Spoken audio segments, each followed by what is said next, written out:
Hola, buenas noches, feliz comienzo de semana para ustedes. Es un gusto, como siempre, un placer saludarlos a esta hora del día. Vamos a hablar esta noche de la disidencia de las FARC, que son las responsables de 166 acciones bélicas terroristas entre julio y el 22 de septiembre de este año en el departamento del Cauca. Es ese famoso estado mayor central de las FARC que está sentada con el gobierno del presidente Gustavo Petro hablando de paz total.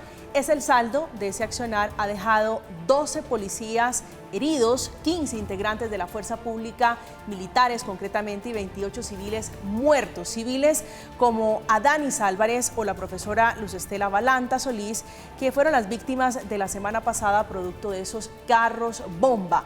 2 en el departamento del Cauca, el último en Timba, una región supremamente pobre, una región completamente abandonada.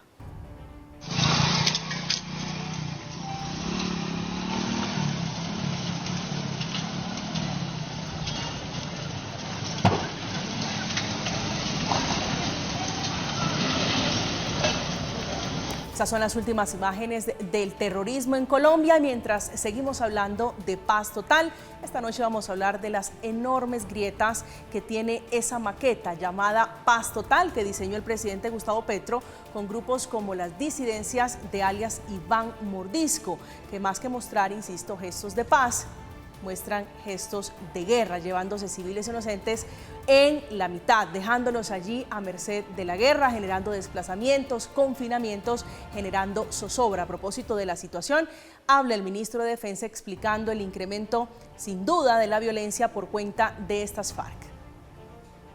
Hay una responsabilidad de la fuerza pública que la va a seguir asumiendo, acciones en las que van a continuar. Lo que mencionaba del sur del Cauca y del norte del Cauca y el sur del Valle es algo que no va a terminar por el anuncio que ellos hacen. Ese es uno de los escenarios con el que el presidente Petro está invitando a marchar, dice él, por la vida, mientras hay otras organizaciones sindicales que están diciendo que van a salir a marchar por todas las reformas que están impulsando y que están en tránsito lento en el Congreso de la República. Pero es una noche para hablar de la paz total, del ejército, de la vicepresidenta Francia Márquez y, cómo no, del ministro de Defensa Iván Velázquez. Bienvenido, aquí comienza Zona Franca.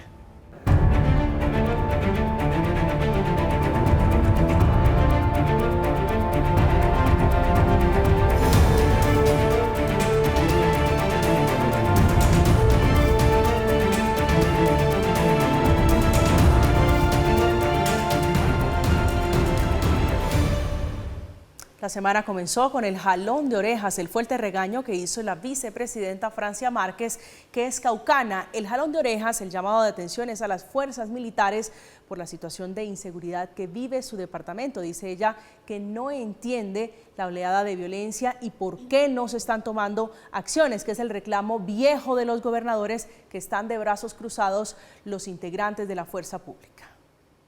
La fuerza pública tiene un mandato constitucional y tienen que asumir su tarea. Esto que ha pasado aquí en el norte del Cauca no había pasado antes. Y yo soy de esta región. Eso de tener simultáneamente carros explotando en simultáneo en los distintos municipios, eso no había pasado antes.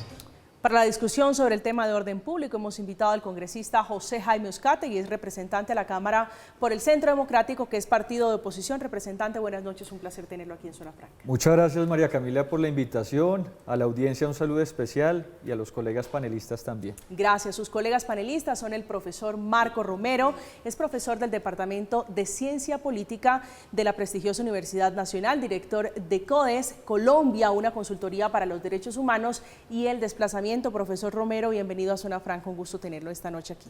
Bien, muchas gracias por la invitación para discutir este tema tan complejo de país y un saludo también a mis compañeras, compañeros del panel. Gracias. La otra panelista esta noche es Tatiana Andrea Niño, es integrante de la Red de Mujeres Amazuru. Es politóloga e internacionalista y magíster en construcción de paz. Actualmente es coordinadora de proyectos de la CAS, fue analista de prevención de riesgos de la Jurisdicción Especial para la Paz. Tatiana, un gusto, bienvenida a Zona Franca. María Camila, buenas noches a mis colegas panelistas y un gusto A la audiencia, gracias por permitirnos tratar este tema tan crucial. Gracias. ¿Por qué tan compleja la situación en el Cauca? ¿Cuál es la lectura que tienen ustedes? Usted que analiza justamente estos temas de conflicto, de lo que está ocurriendo, se han ensañado las disidencias con el departamento del Cauca. Bien, lo que sucede en el Cauca, primero quisiera aclarar que no es nuevo. La situación de violencia en el Cauca siempre ha sido compleja, sobre todo en el norte del Cauca y en el sur del Valle del Cauca. Sin embargo, es notoria la escalada de violencia, como lo mencionaba la vicepresidenta Francia Márquez, y esto se debe a una simple razón. Estamos en una guerra asimétrica, el ejército decide llevar a cabo la Operación Trueno, que son más de 1000 hombres en el norte del Cauca, y lo que hace como respuesta al Estado Mayor, un poco justificándose, es llevar a cabo actos terroristas en los que han violado incluso derecho internacional humanitario. Esto que produce que estén violando constantemente el cese al fuego, incluso hayan caído personas de la población civil. Representante, ¿cuál es su lectura de lo que está ocurriendo?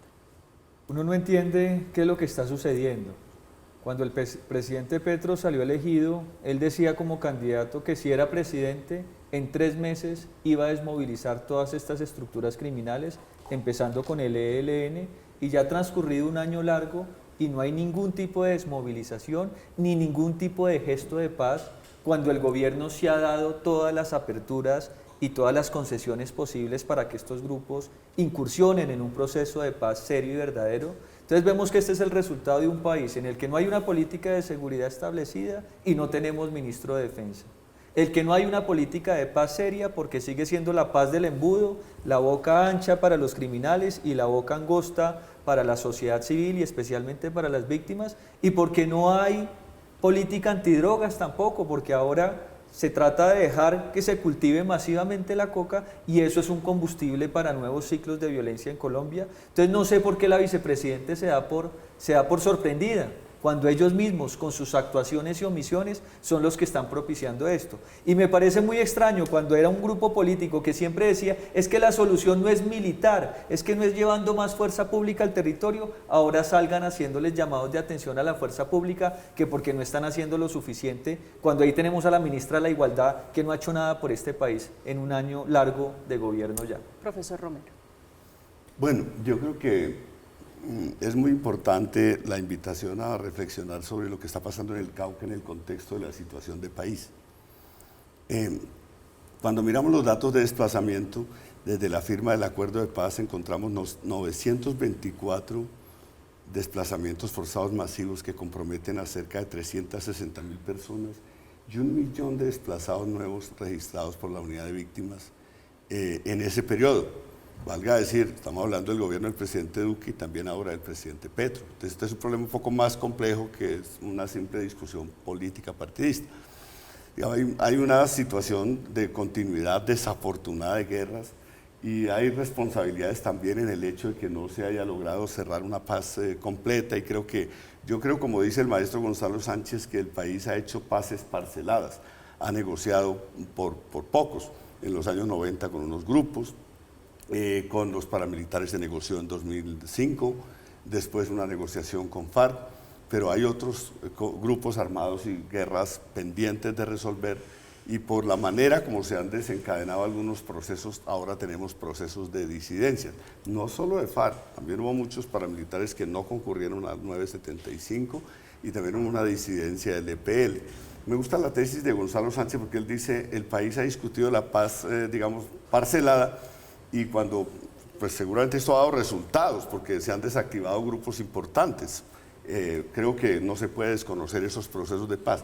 Pero la paz parcelada genera un incentivo a continuidad y zonas grises donde hay continuidad de dinámicas de violencia, y por eso es importante defender la perspectiva de paz total o de paz grande, como dijo la Comisión de la Verdad, o de paz completa, porque hay distintas dinámicas de grupos armados que no se pueden desactivar solamente con la fórmula de la presencia militar. Pero fíjese que el escenario que tenemos no es de paz ni grande, ni chiquita, ni parcial, ni total. Y tenemos el ejemplo del presidente Juan Manuel Santos, que por un lado negociaba y por el otro combatía en ese momento a las FARC, el Estado Mayor o el Estado Central de las FARC. ¿Qué tan complejo ha sido para el escenario político, el escenario social de Colombia abandonar el ala militar? Yo creo que no se ha abandonado el ala militar. Justamente hay una operación en marcha en estos territorios. No es responsable decir que se ha abandonado la ala militar y ningún gobierno lo hace. Digámoslo, hay una acción militar del Estado que siempre juega y hay una acción de negociación. Yo veo que hay una simultaneidad, eso fue lo que ensayó Santos, lo que ensayó Uribe, lo que han ensayado todos los gobiernos. Es decir, la lógica, Pastrana también, Pastrana tenía una lógica de negociación, pero por otro lado estaba negociando el Plan Colombia. Entonces siempre hay esas dos dinámicas y lo importante es ver cómo logramos que la lógica de la paz sea prevalente. En la época del presidente Santos, por ejemplo, el tema del cese del fuego se negoció muy al final y ocurrieron muchos incidentes muy graves que incluso pusieron en jaque el proceso de negociación entre el Estado y las FARC. Recordemos momentos de crisis muy graves en distintas circunstancias. Al final hubo un cese del fuego, pero al final del proceso. Aquí se intentó al comienzo y hay que verlo diferenciado. Por ejemplo, con el ELN hay un entendimiento de cese bilateral. Se ha lanzado una mesa de participación de la sociedad. Yo he celebrado, por ejemplo, que allí haya voces que en el pasado no estaban en los procesos de paz, como por ejemplo que ACORE haga parte de la mesa de diálogo o el señor José Pereira. Pero ¿de qué ha servido todo eso, Marcos? Es que el afán de la gente es que no vemos resultado alguno y las concesiones son muchas. Sí, pero hay que verlo, digamos, hay que ver con calma. Yo no soy del criterio de que no haya acción de la fuerza pública. Claro que tiene que haber una presencia de la fuerza pública y ese es un primer elemento de la presencia del Estado, pero no el único. Hay que buscar resolver otra cantidad de problemas que hay y hay que ver cómo logramos desencadenar toda esta, digamos, un cierre de los distintos conflictos. No que cuando hay un proceso de paz le hacemos un referendo en contra y después lamentamos las consecuencias. Pero ahí sí quisiera intervenir y hay una diferencia entre que el comandante de las fuerzas militares, en este caso Petro, diga que haya un cese bilateral a que haya un cese unilateral, que es lo que se ha tratado en los acuerdos de paz anteriores, porque esto genera desconcierto ante las fuerzas militares. Si bien los gobiernos anteriores y Colombia tiene una historia de acuerdos de negociación, lo que han hecho es ir combatiendo mientras van negociando. El caso de un cese bilateral con la cantidad de grupos que incluye la paz total, que por supuesto todos queremos la paz, genera dificultades y retos que a mi parecer el gobierno no está cumpliendo y en eso coincido con el representante. Pero Santos lo hizo con las FARC en su momento. Cese unilateral. La diferencia entre el cese unilateral y bilateral es que se espera que pare la acción del grupo armado más no de las fuerzas militares. ¿Por qué? Porque pasa lo que ha pasado todo este año y es que está la policía, que no son los grandes generales, sino realmente estratos 1 y 2 en el Cauca, metidos en la estación de policía diciendo no tenemos orden de poder actuar, pero nos están atacando, ¿qué hacemos? Y eso no pasa ahorita, ha pasado siempre, pero el problema es que con el cese bilateral uno alcanza a notar una desarticulación entre el Ejecutivo y las fuerzas militares. Estoy de acuerdo en que Francia espere más resultados de las fuerzas militares, pero no es el momento de salir en televisión nacional a decir que esto nunca había pasado en el Cauca en vez de sentarse como un grupo articulado a decir esto es lo que espero. Representante. Porque lo que yo veo es que estamos a menos de un mes de elecciones. El presidente de la República, su ministro de Defensa, que insisto, no lo hay, el ministro del Interior, de Justicia, deberían estar garantizando la seguridad en los territorios para el proceso electoral que se nos avecina y tenemos al presidente de la República convocando marchas. ¿No les parece eso una irresponsabilidad muy grande? Cuando hay que, digamos que apaciguar los ánimos para que ojalá este no sea el proceso electoral más violento del que ha vivido Colombia en todos los daños anteriores, sin decir que los anteriores han sido una maravilla, porque siempre ha habido muertes, siempre había habido atentados, siempre ha habido actos de terrorismo, pero es que estábamos en el gobierno del cambio y hasta nosotros desde la oposición que no votamos por Petro, sentíamos que si algún giro iba a haber en el país, es que estos grupos se quedaban sin ninguna legitimidad política para decir que acuden a la violencia para reivindicar causas políticas. El Estado Mayor Central dice que el 8 de octubre va a iniciar el cese al fuego bilateral, que coincido con Tatiana que debería ser unilateral, porque el monopolio de las armas en cabeza del Estado no puede cesar en ni un solo instante, pero entonces se sienten con licencia para matar todo lo que quieran de aquí al 8 de octubre. Tienen 3 soldados secuestrados. ¿Por qué la vicepresidenta no está más bien pidiendo la libertad de esos 3 soldados que están secuestrados hace más de un mes por las disidencias, si ya va a iniciar el cese bilateral o unilateral? Entonces, insisto que esto es una licencia o una patente de corso para que esta gente haga lo que quiera con la ciudadanía, con las poblaciones, no nos garantice un proceso electoral transparente. El Centro Democrático no pudo inscribir candidatos en al menos 3 departamentos, norte de Santander, Huila y Caquetá, en algunos municipios, porque no están las garantías dadas. Entonces, ¿de qué democracia estamos hablando si en esas circunstancias aquí nada está funcionando? Hablemos de la actitud de la vicepresidenta Francia Márquez, que me parece un poco, algunos, profesor Romero, tienen la lectura que se está desmarcando del presidente Petro en la lectura o en el tratamiento, o por lo menos en el trato hacia la disidencia y el trato a las fuerzas militares. Tenemos un presidente Petro que dice, sí, esto es producto de lo que está ocurriendo en Micay, en el Valle Micay, como consecuencia de esa operación Trueno, y la vicepresidenta diciéndole fuerza pública al comandante Helder Giraldo, al general Helder Giraldo, que actúe y resultados a la fuerza pública. Sí, está bien ese llamado de la vicepresidenta. Yo creo que el presidente también dijo no vamos a ceder. Ahí hay una postura de que la fuerza pública tiene que actuar y que tiene que actuar en derecho, que no puede actuar con extralimitaciones digamos, de su responsabilidad como ha ocurrido en otras épocas, y eso está bien, eso tiene que apoyarlo la sociedad colombiana. Pero hay que buscar también, no basta decir vamos a resolver los conflictos armados con una bala mágica, ni con un proceso de paz mágico. Ese es un tema por el cual ya hemos pasado. Yo recuerdo cuando el presidente Uribe llegó en 2002 que decía que en 3 meses se iba a acabar todos esos grupos armados. Después dijo que él dijo eso, 4 meses, sí, eso lo dijo. Después dijo que no, que necesitamos un articulito para una reelección y todas esas cosas. Entonces, no son tan fáciles de resolver ni una guerra ni las otras. Yo recuerdo cuando se cerró Caracas y Tlaxcala que decían, nos vemos, digamos, dentro de poco tiempo en otro proceso de paz. ¿Cuál poco tiempo? Pasaron 18 años para que hubiera otro proceso de paz. Entonces, realmente, estos procesos son difíciles. Y yo creo que obviamente nosotros de derechos humanos reprochamos y condenamos todos los atentados contra población civil, contra la fuerza pública, quisiéramos que eso no ocurra. Pero hay 2 maneras de encarar estos temas. Digamos, una es que el Estado tenga una presencia permanente como la fuerza pública, pero también que haya una presencia del resto del Estado de manera permanente. Por ejemplo, los PENIS no se están desarrollando en una zona donde se han incrementado los cultivos de uso ilícito, y toda la negación de implementar el acuerdo en el periodo pasado tampoco condujo a nada. Recuerden que el presidente Duque dijo vamos a hacer zonas futuro encima de las zonas PEDET, y eso ¿a dónde condujo?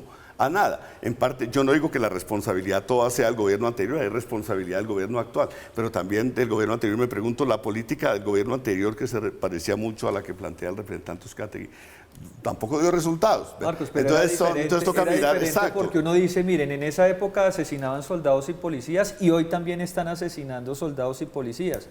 La diferencia es que en esa época estaban capturando otonieles y extraditándolos a Estados Unidos para tranquilidad de las víctimas, y aquí en este caso ustedes, los otonieles los están nombrando gestores o voceros de paz. Entonces eso es lo que no entiende el país. Esto no ha servido para nada ni nos ha permitido avanzar en nada. Entonces, ¿hasta dónde nos van a llevar? En un país con más de 300.000 hectáreas de coca, si el PENIS no funcionaba con 200.000 hectáreas de coca, tenga la certeza que con 300.000 hectáreas tampoco va a funcionar. Tatiana. Ahí quisiera opinar brevemente, y es que la lucha de la política de seguridad de Duque tampoco funcionó, porque la lucha por capturas no hizo más feliz a las víctimas, pero también el tema ¿Estás hablando de las víctimas de Otoniel? Porque yo creo que muchas víctimas de Otoniel sí sienten una satisfacción muy grande de verlo con una pijama de rayas en una cárcel, pudriéndose en una cárcel y no en el Congreso de la República, el Tatiana. Clan del Golfo Hay no más es el imágenes único de Otoniel grupo también. armado de este país, y creo que el tema es que si miramos Tierra Alta y si miramos Montes de María, igual el confinamiento, el desplazamiento continúa,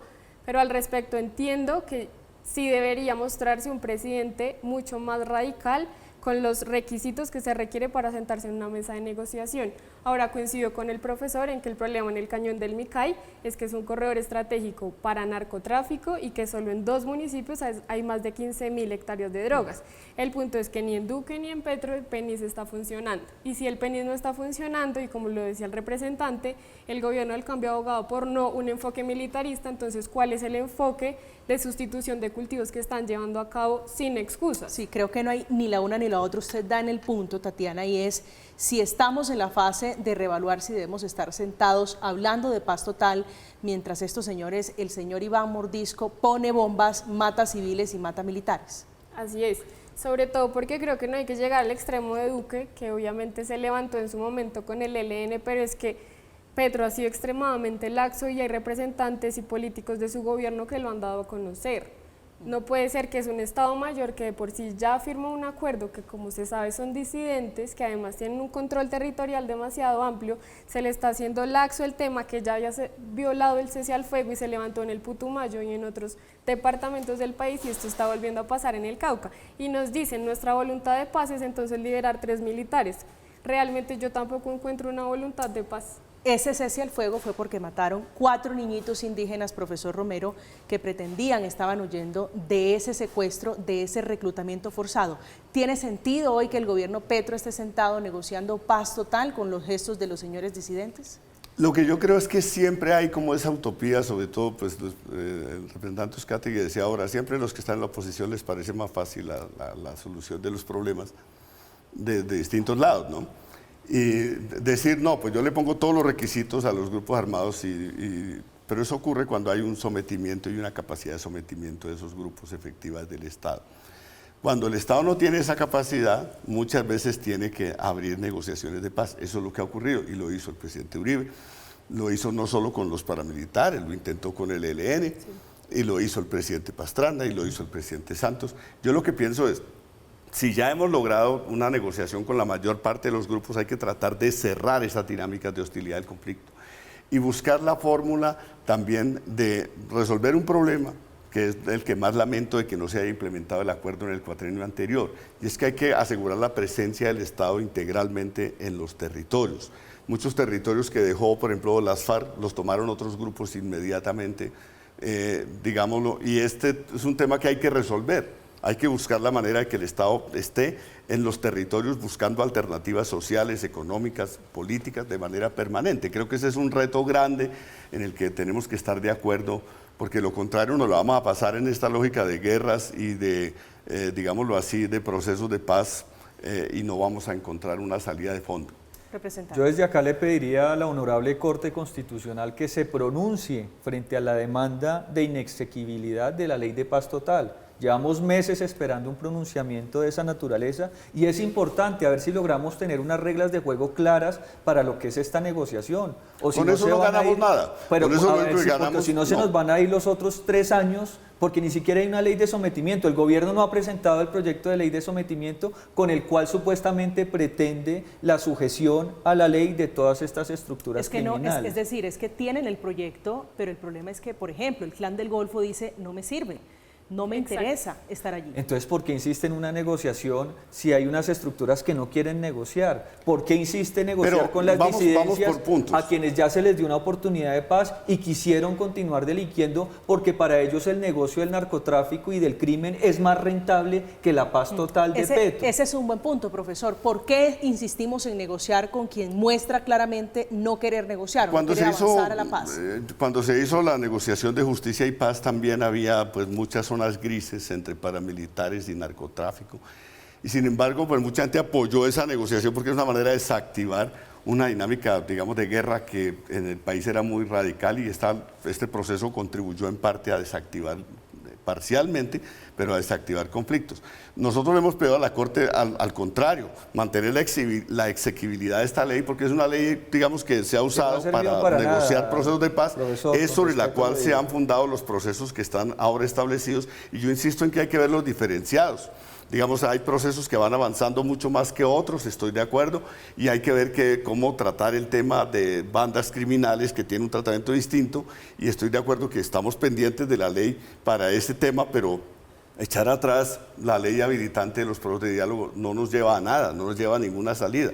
Yo más bien creo que la Corte, que ha visto ya varios procesos de paz en Colombia, diversos, todos son diversos y todos tienen necesidades complejas, debería propiciar que se avance en esos diálogos que están hoy en marcha.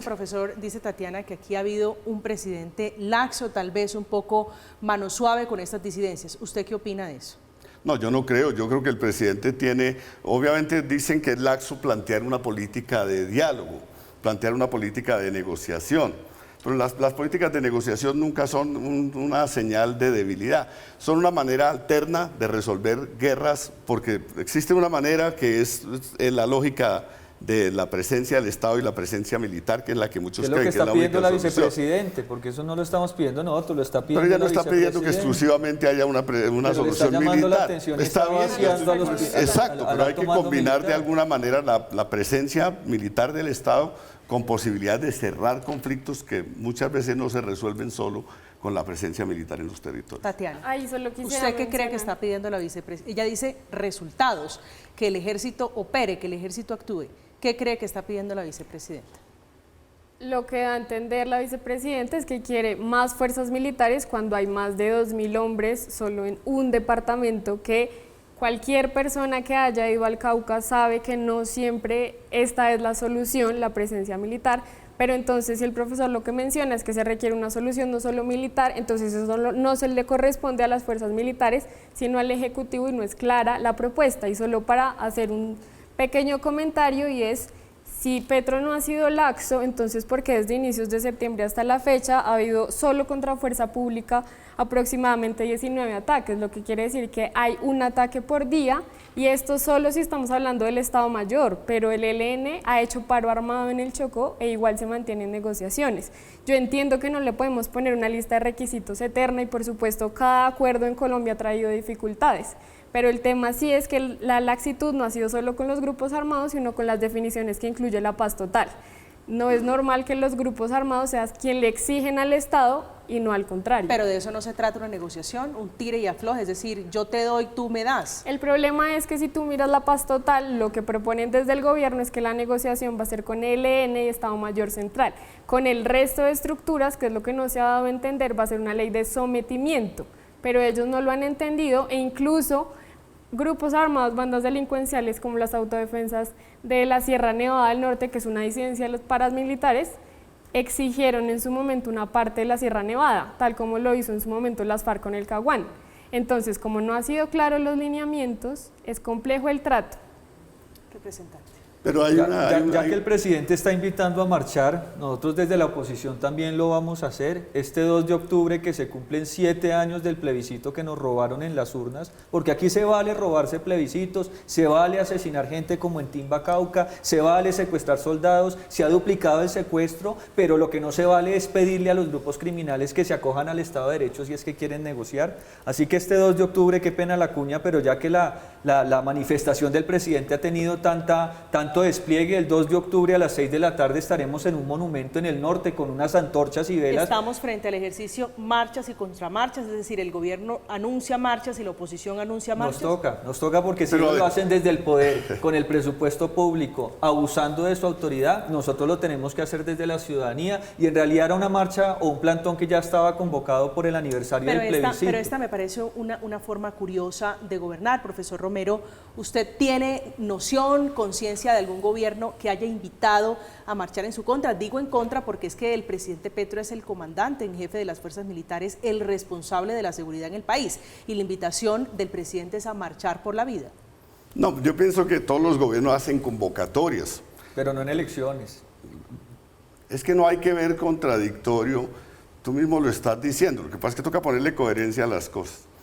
Que haya movilizaciones de sectores de derecha, de sectores populares, de sectores de izquierda, eso no va contra la democracia. Está bien que haya movilizaciones, eso, mientras más movilización haya, yo recuerdo la vicepresidenta Marta Lucía Ramírez. Pero vamos a marchar en contra de las disidencias, ¿sí? Yo creo que hay que marchar contra toda forma de violencia, de arbitrariedad. ¿Y de quién dependen las fuerzas militares? Del presidente Petro. ¿Quién es el responsable de la seguridad? Hay que marchar por la paz, por respaldar las iniciativas de paz, y hay que marchar contra toda forma de arbitrariedad contra la población civil. Yo creo que esto está muy bien.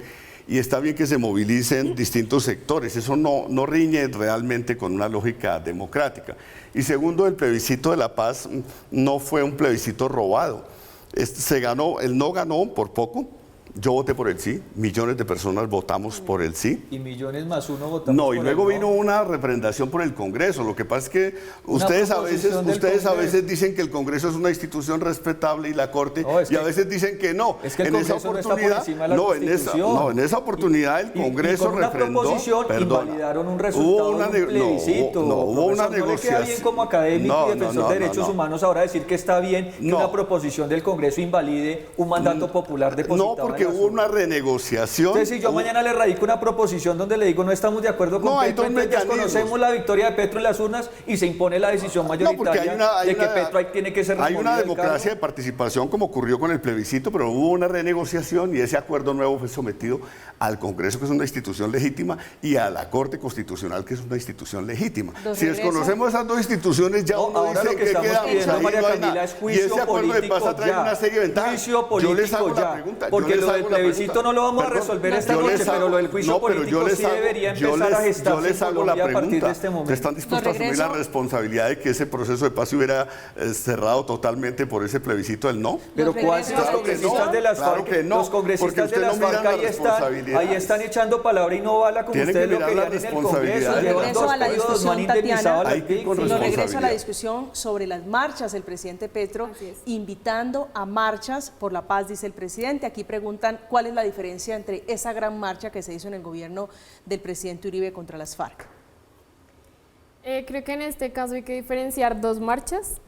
La primera es por la que se está movilizando la Minga, más de 7.000 indígenas desde el Cauca están viniendo hacia Bogotá y van a marchar, quieren hacerlo hoy principalmente por la situación de orden público en el Cauca, pero es innegable que Petro llamó a marchas mañana, no solo por la paz, sino por las reformas. ¿Indígenas financiados por el gobierno? No. Son pagos. El ministro del Interior, Luis Fernando Velasco, dijo que había un dinero de su ministerio para financiar a la Minga, al Congreso de los Pueblos, que son uno de los indígenas que van a venir a Bogotá.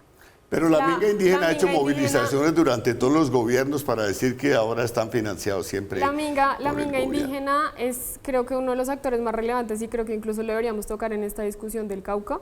En caso de que haya sido manifestado que fueron financiados, sí, ellos han estado en todas las marchas que hayan de oposición sobre todo y pues en este caso de gobierno por supuesto, pero creo que aquí la discusión es si en realidad es legítimo que un gobierno llame a protestas por sus reformas y si en caso de que esto hubiera ocurrido en gobiernos pasados, cómo hubiera reaccionado sobre todo el sector de izquierdas. Yo sí creo que es bastante debatible. Pero a ver, hagamos un punto, miren, yo les diría esto. La vicepresidenta Marta Lucía Ramírez solía decir que el proceso de paz entre Santos y las FARC... Otra vez hacia atrás, miremos hacia adelante, pero déjame argumentar. La gente está esperando respuestas para lo que está sucediendo en el país en este porque ¿cómo hacemos? Entonces tenemos 14.000 indígenas en este momento en Bogotá a menos de un mes de elecciones, no hay como transparencia en los territorios y ahora la culpa es de Marta Lucía Ramírez. Pero no estoy diciendo que ella sea la culpa, es que tú estás interpretando sin porque escuchar. Es que esa ha sido tu argumentación no a lo largo de todo el Profesor debate. Romero. Echarle la culpa a Duque y a Marta Lucía. No he hecho solo esa responsabilidad, he dicho que tienen parte de la responsabilidad solamente. Ella decía que lo negativo del acuerdo de paz entre el gobierno de Santos y las FARC era que había dejado el país lleno de paros. Yo le decía en un debate público fraternal que eso no era lo malo, que eso era lo bueno. Es decir, que haya un país que cada vez haya más movilización social y que los escenarios de la democracia sean los que se revitalicen, es lo que asegura que la paz sea duradera. Entonces, bienvenida a la marcha indígena, bienvenida a la movilización de ustedes, bienvenida a la movilización campesina. Pero no con recursos públicos, por favor. Porque bienvenida a las movilizaciones, digamos, de distintos sectores sociales en Colombia. Y lo que hay que buscar la manera es de dejar atrás la violencia, la arbitrariedad, las guerras históricas que ha tenido este país. Ese es el punto y ahí deberíamos tener un punto de consenso. Sí. Porque de lo contrario, pregúntense qué pasa si no hay procesos de paz. Ustedes critican que el presidente Petro está intentando varios procesos a la vez. Si no los hay, entonces se acabó la violencia y se acabó el paro armado del ELN o el Clan del Golfo. No, mire, yo no se va a acabar. Y tratando de ser constructivo y ponderado en el debate. Si vamos a hablar de lo que está bien, pongámonos de acuerdo en lo que está mal. Asesinar gente no cabe dentro de una democracia por más reivindicaciones políticas que se quieren. En Timba, Cauca, ¿cómo mueren 2 civiles? ¿Por qué están poniendo artefactos contra la policía? Si el comandante en jefe está dispuesto a negociar con ellos, ¿qué necesidad tienen? ¿O es tema de mostrar poderío y capacidad ahorita para el 8 de octubre que empieza el supuesto cese al fuego bilateral? Estamos a menos de un mes de elecciones. Eso lo dijo el ministro, que están presionando ese cese al fuego. Están presionando, los más interesados son ellos porque lo que no quieren es que les toquen el negocio de la coca. De pronto entonces, como decía Tatiana, se les metieron en el plateado y eso fue lo que los hizo reaccionar, porque lo que ellos quieren es que esos territorios, esas comunidades sean de uso exclusivo de sus intereses criminales y eso no lo podemos permitir.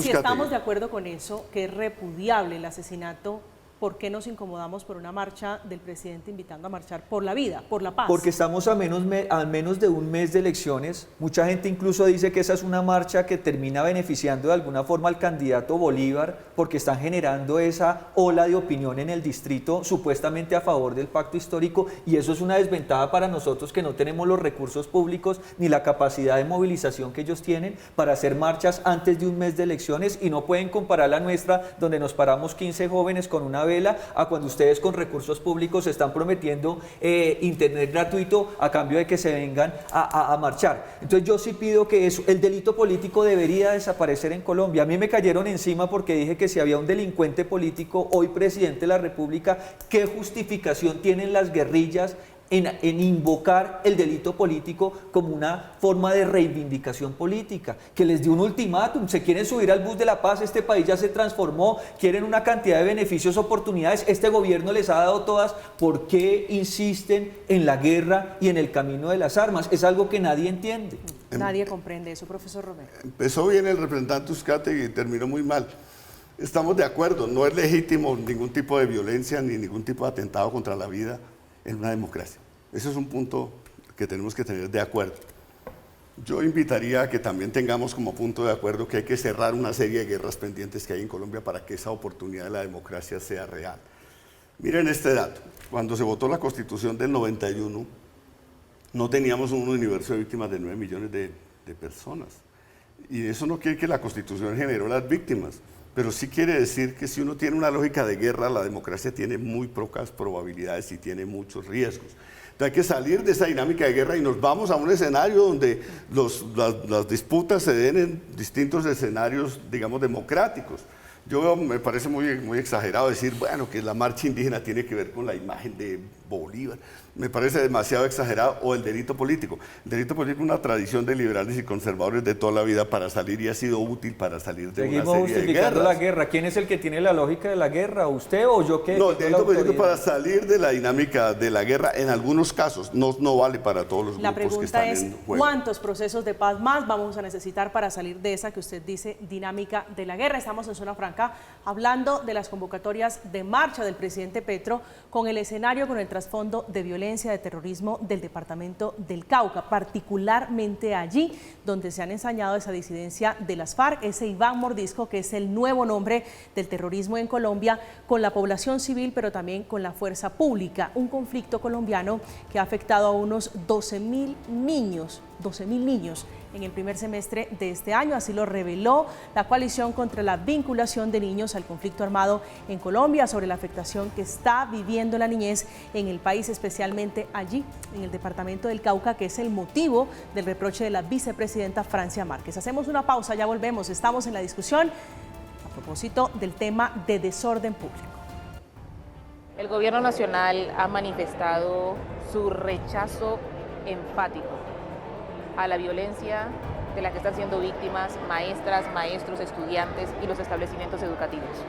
Las escuelas deben ser el centro de la vida comunitaria. Las escuelas deben ser espacios seguros, protegidos, protectores, donde los niños, niñas, jóvenes y adolescentes puedan tener una vida feliz. Como gobierno nacional hemos instado a todos los actores armados a dejar por fuera del conflicto las escuelas, a los niños y las niñas. Estamos de regreso esta noche de lunes en Zona Franca hablando de orden público, hablando de la fuerza pública, de procesos de paz. A propósito de ese tema, se pronunciaron desde la Jurisdicción Especial para la Paz criticando, cuestionando las cifras de asesinatos de firmantes, exguerrilleros, excombatientes de las FARC que han sido asesinados. Dice la JEP que la paz no se puede construir sobre la sangre, sobre las vidas de quienes han fallecido, de quienes han sido asesinados. Lo que no puede pasar, por lo menos en mi consideración, es que el proceso de paz con el Estado Mayor Conjunto, con grupos disidentes, se haga sobre la muerte y a partir de la muerte de los firmantes de paz. Eso no puede entrar en consideración. La paz total tiene que ser absolutamente integral y tiene que complementar. Y en esa medida, yo le había preguntado en la audiencia anterior, doctor Danilo, si eso tenía alguna consecuencia. Y los datos nos siguen dando lo mismo, que estos señores siguen amenazando, siguen desplazando, siguen asesinando, siguen desapareciendo y no hay respuesta. El segundo doliente es el ministro de Defensa, Velázquez. Tatiana, hablemos de la participación, del papel del ministro Velázquez en este contexto de violencia, él que ha reconocido el deterioro de la seguridad. Considero que hay que hacer un contexto y es tener claro que después de toda firma de acuerdo de paz hay un recrudecimiento de la violencia y esto ha sucedido en Colombia. El problema es lo que está pasando actualmente y es que el pico está demasiado escalado. Entiendo que para muchos la postura de Velázquez no ha sido suficiente, a pesar de que, como bien lo he manifestado, la Operación Trueno hay 1000 militares en el Cauca. ¿Qué me preocupa a mí? Y es que a pesar de que bocas para afuera para el gobierno el enfoque no debe ser militarista, parece que para algunos sí debe ser. Y mi mayor preocupación continúa siendo cuál ha sido su oferta con el PENIS. Y lo digo ¿por qué? Porque como vimos en las declaraciones de la ministra de Educación, cualquier persona que haya ido a un municipio del norte del Cauca y haya ido a un colegio, le parece sorprendente que dentro de los colegios hayan este tipo de gráficas que dicen no armas. Desde Bogotá parece muy fácil opinar, pero cuando tienes que ir al norte del Cauca y tienes confinamiento y no puedes salir después de las 5 de la tarde, entonces la postura es distinta. Y creo que el problema es que incluso el mismo gobierno se la está poniendo difícil a Velázquez, porque cuando tú estás atendiendo tantos grupos armados a la vez, que estás en cese, que no estás en cese, que estás negociando, que estás haciendo, entonces ¿cómo generas una articulación, sobre todo con las fuerzas militares? Sí, allá hay un poquito de desorden, representante Uzcategui, el papel del ministro. Sí, uno en principio nos decían que con la JEP que acabamos de escuchar, quienes delinquían hasta el 1 de diciembre del 2016 iba a haber un corte de cuentas y nos tocó tratarnos ese gran sapo de la FARC de la Paz de La Habana. Y ahora vemos que ya no es el 1 de diciembre del 2016, sino que habrán otros puntos finales de impunidad para todas estas estructuras criminales. Entonces yo siento que ese es el primer tema a resolver. ¿Hasta cuándo vamos a aceptar esa impunidad en Colombia bajo el supuesto de una paz que nadie ve, nadie logra palpar ni entender? Y frente al tema del ministro, le pusimos una moción de censura en el Congreso y yo la lideré, desafortunadamente no tuvo la acogida porque los partidos siguen en esas componendas con el gobierno que es el que tiene la chequera y eso es lo que no nos permite avanzar, pero si Iván Velázquez le quiere hacer un favor a la seguridad de Colombia, que dé un paso al costado porque ha sido un nefasto ministro. Probablemente pudo haber sido un buen fiscal general de la nación, un buen ministro de justicia, pero no es la persona idónea para ocupar ese cargo en el ministerio y hoy se están pagando los platos rotos de ese acto de soberbia y de terquedad del presidente Petro de sostenerlo en ese cargo. Profesor Romero. Las tasas de homicidio en el departamento del Cauca han variado de la siguiente manera.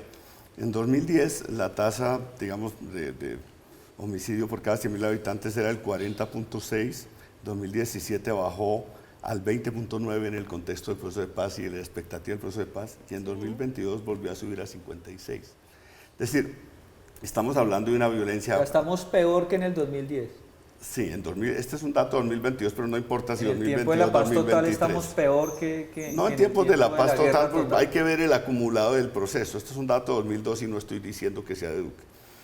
No hay que llevar la cosa como a ese nivel, eso sirve para buscar votos, pero no para hacer análisis, yo creo. Yo no estoy en campaña. Bueno, pero entonces veámoslo con serenidad, representante. Entonces, ese es un dato de fondo. Yo invitaría a lo siguiente.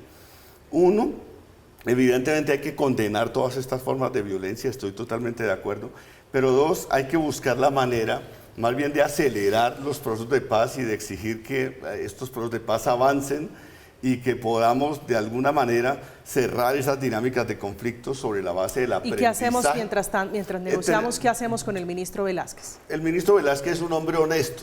Yo creo que él le ha dado un relato a la fuerza pública, decirle que ustedes tienen un compromiso con la vida. esto que usted menciona, que los uribistas llaman la impunidad el socio de Odebrecht, la impunidad de la JEP. Eso también es invento de los uribistas. ¿Quieres hablar de todos los socios de Odebrecht? Ese es otro debate. De Pero digo, pero... la JEP no es ninguna impunidad. Hemos visto, digamos, las verdades más profundas de este conflicto se han conocido con ocasión de la JEP. Y ahora hay ataques a una institución como esta. Son verdades que han provenido en buena medida de quienes firmaron la paz y de también miembros de la fuerza pública que de manera muy respetable han contribuido de esa manera a la construcción de la paz de Colombia. Entonces yo creo que hay que apoyarse en las distintas experiencias de paz que hemos tenido para avanzar. Y mientras tanto, claro que hay que manifestarse y buscar la manera y que el Estado actúe para proteger los líderes, las lideresas sociales y la población civil en los territorios. Aquí no está pasando un poquito de factura la inexperiencia, la falta de conocimiento de las fuerzas militares, digo, al ministro Velázquez. Creo que a cualquier gobierno le resulta difícil la hipótesis de la paz total, pero es la necesidad que el país tiene, salir de esas distintas dinámicas de conflicto. En la era del presidente Duque, por ejemplo, no hubo ni un acuerdo la ONU pidió que hubiera acuerdos humanitarios aún en la pandemia y no se hizo eso, no se avanzó con el ELN, no se avanzó con ninguno de estos grupos. No, pero tampoco se avanzó, un intento con el ELN, pero pusieron un bombazo en la General Santander que mató 22 estudiantes y hasta ahí llegó. El atentado terrorista cerró, pero hasta ahí llegó, entonces no hicimos nada y no se implementó el acuerdo anterior. Entonces yo diría parémonos el potencial, digamos, recojamos el potencial de los procesos que el país ha hecho para plantear la pregunta de Gonzalo Sánchez, ¿cómo hacemos para no seguir trabajando una paz al detal, sino buscar una solución de fondo? Tatiana, una frase. Ahí solo quisiera decir que no solo hay que centrarnos en el ministro, sino en la relación del presidente con las fuerzas militares y qué tanta confianza hay ahí. Bueno, ese es un punto también clave, interesante y profundo alrededor de los problemas de inseguridad. ¿Cómo está esa relación? Si hay una relación, que es una gran pregunta alrededor de lo que está ocurriendo, si hay una relación entre el presidente Gustavo Petro y los generales, los pocos que quedan después de la descabezada que hizo el jefe de Estado cuando asumió el poder. A propósito de la situación de orden público, los alcaldes, varios del departamento del Cauca, hay allí desplazados por el conflicto, le han hecho un llamado, un clamor insistente al gobierno del presidente Petro para que tome acciones contra el incremento de la violencia, una violencia que se ha ensañado, repito, con civiles, niños, con mujeres, con profesores, con humildes campesinos allí en el departamento del Cauca. Hacemos una pausa, ya regresamos, estamos en Zona Franca. Falta armonizar, falta coherencia en el sentido de implementar estrategias para mitigar, para resolver los problemas de orden público. No puede ser posible que el departamento del Cauca en 2 meses tenga las estadísticas más altas que en comparación con el nivel nacional, pues son bastante alarmantes. También hemos sido muy claros, los alcaldes, de que si no hay inversión social, si no hay un acompañamiento directo, va a ser muy complicado.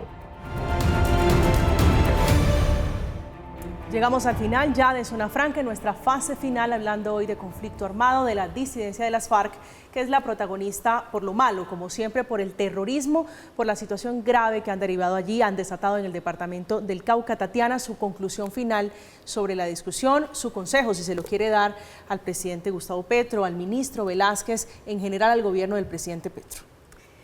Mi sugerencia es que, si bien ya tienen una operación Trueno, se enfoquen en el PENIS.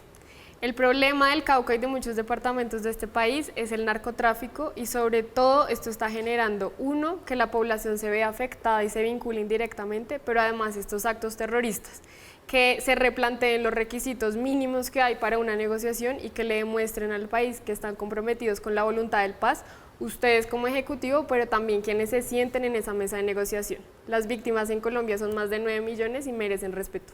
Profesor Romero. Yo creo que hay que invitar primero a la sociedad a manifestarse contra esta violencia sociopolítica que golpea a la población civil en los distintos territorios, no es solo en Cauca, hay otros territorios muy afectados. 2, estoy de acuerdo con el llamado de la vicepresidenta a decir que la acción de la fuerza pública debe ser cada vez más estructural para proteger esta población en los territorios. Y 3, creo que a la larga, para poder garantizar una lógica, digamos, de presencia del Estado civil en los territorios y de resolver muchos de estos problemas, se requiere avanzar en la estrategia de paz total, así sea muy difícil. La paz es difícil, tiene desafíos enormes, tiene también, digámoslo, enemigos grandes y desafíos, son dos cosas y hay que avanzar en esa dirección. Representante Uzcategui. Yo siento que el presidente Petro es preso de este proceso de paz total. Está en un callejón sin salida. Él se eligió con esa bandera y siente que no puede dar marcha atrás porque su legado va a quedar en nada. Pero pues yo le recomendaría que si de aquí a diciembre estas estructuras criminales definitivamente no dan una muestra mínima y real de paz, empezando por la liberación de esos 3 soldados, porque hay que insistir en ellos, a esas víctimas hay que ponerles rostro y empecemos por ahí, y haciendo una entrega verdadera de los territorios y que dejen de atentar contra la población civil, que ayudemos al presidente a salir de esa prisión o de ese callejón, a ver si este país de alguna forma logra demarcar una ruta donde ya se acabaron las justificaciones. Decir que este país no cabemos todos o que el delito político hay que admitirlo con esas atrocidades no es una realidad, y por eso acompañemos al presidente en eso, y por eso el 2 de octubre vamos a estar ahí en la carrera 7ª con calle 100, encendiendo una vela, recordando que nos robaron un plebiscito y recordándole a este país que han asesinado este año 77 integrantes de la fuerza pública, y esa es una tragedia para Colombia.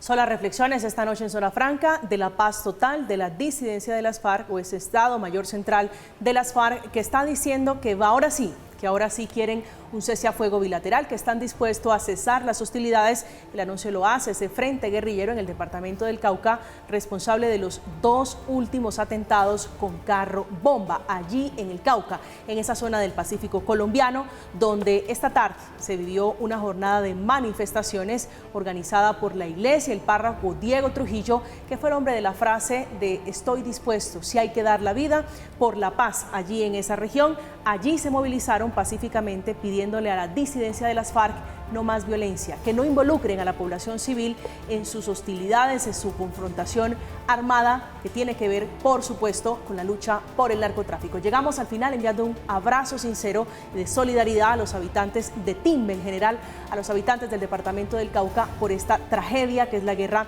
que los vuelve a tocar. Llegamos al final esta noche, quede con la programación habitual, a continuación Más Allá, que descanse.